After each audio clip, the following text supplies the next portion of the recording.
What's up, Trainer Tia coming to you with rear delts on this video, okay? Rear delt flies.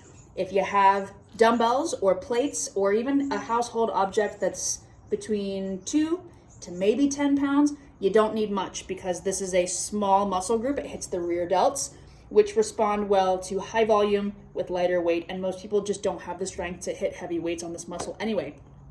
Now this one's technical.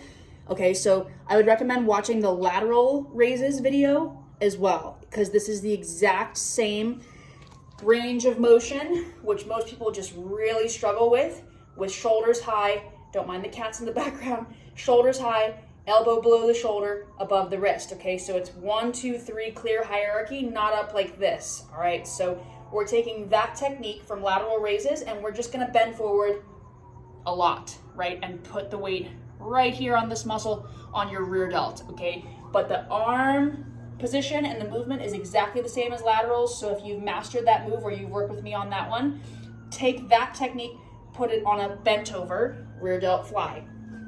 All right, so I'll show you a couple and then I'll break that down a little bit more from the front and the side. So here's the side, okay? So I've got that nice bend in the elbow, just a little bit, maybe 15 degrees, tight grip on the weights, but not lifting with my wrist, lifting with this muscle right here, right? Making sure that muscle is really doing the work, up like so.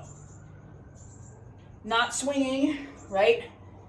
Keeping it really tight and controlled. That's why you don't need heavy weights on this one, okay? From the front, looks like this. Pretty big bend over, okay? I'm almost parallel to the ground. That's how far bent over you are, okay? If you're having trouble with your low back, you can do these over a bench, an incline bench to rest the chest and really isolate those rear delts. That's a really good way to do these. Okay, so I want to just go over the technique. If you've got the gist of it, feel free to move on from here. But as you're lifting, be sure that you're just lifting from the shoulder joint. Don't lift through your hands and open up the elbows like this. You have a constant bend and you're lifting just up through the rear delt like so. At the top of the movement, bent over, again, you want shoulder over elbow over wrist. There's my cat Max.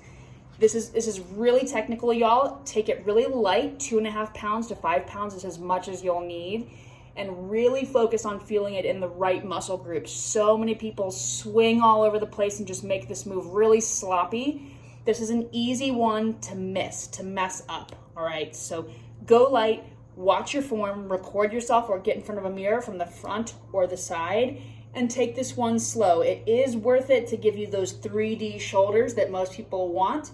And rear delts also help you on things like bench press and on push-ups and lots of other movements to stabilize as well. So it's an important one.